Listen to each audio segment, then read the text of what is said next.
You earn more than your parents ever did. But somehow you still feel a knot in your stomach every time you spend. Here's what nobody tells you.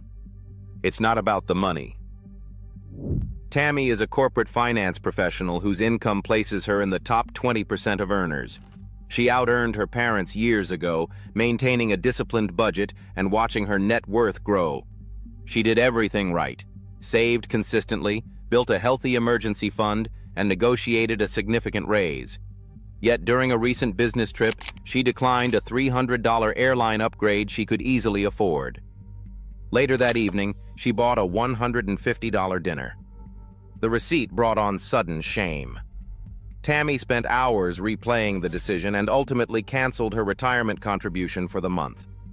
For Tammy, financial competence is not the same as experienced safety.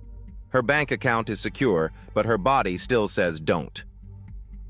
This response is not a moral failing.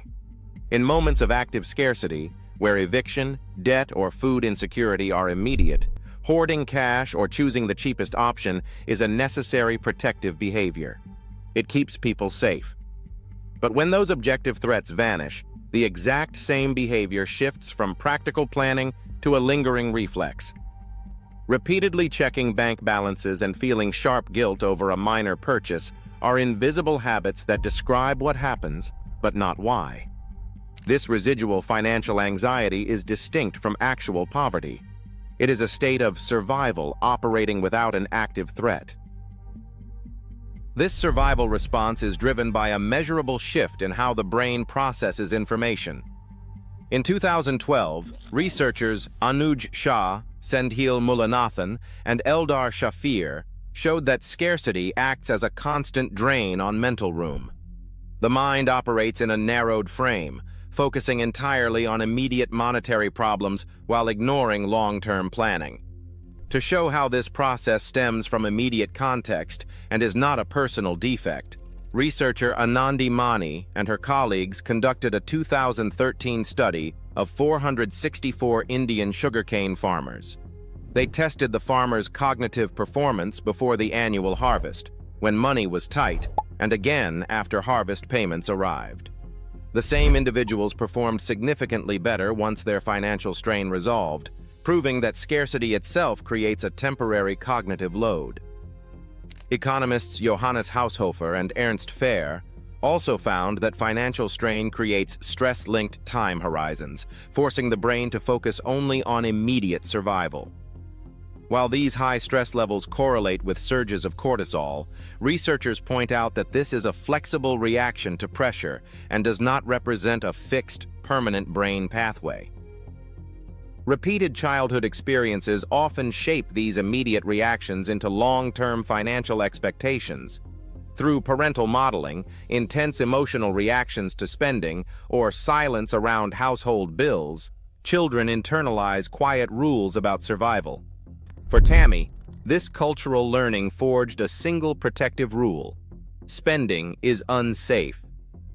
To map these hidden beliefs, financial psychologist Britt Klontz, along with researchers Britt and Mentzer, conducted a 2011 study of 422 adults. They established the money script inventory, categorizing 4 primary patterns: money avoidance, money worship, money status, and money vigilance. The first 3 patterns strongly correlate with ongoing financial anxiety, while vigilance can act as a protective shield.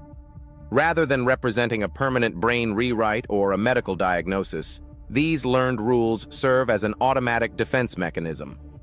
When faced with a transaction today, Tammy's mind bypasses her actual wealth, relying instead on the old expectation of shortage to keep her safe from a threat that no longer exists. When actual financial danger is current, concrete assistance must take priority. Mindset training cannot replace cash.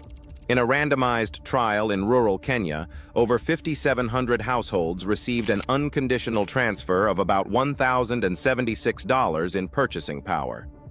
After 1 year, their assets, consumption, and psychological well-being improved significantly, proving that material relief directly reduces stress.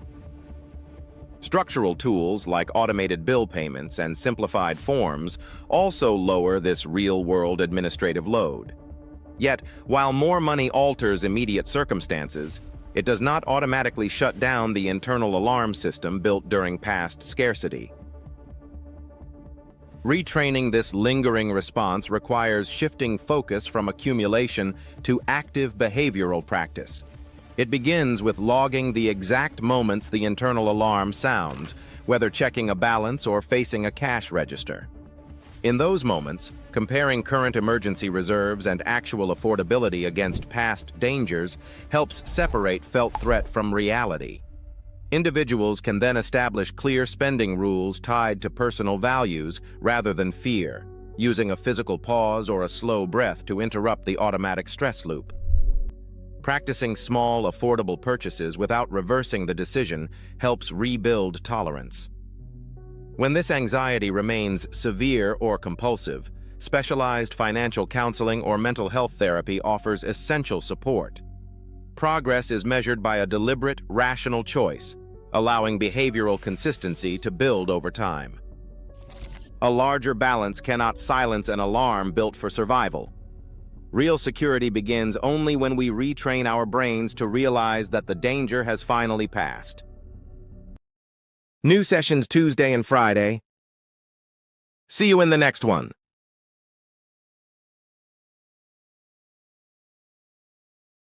Subscribe to Finance Physio. Break the chains and embrace a bright financial future.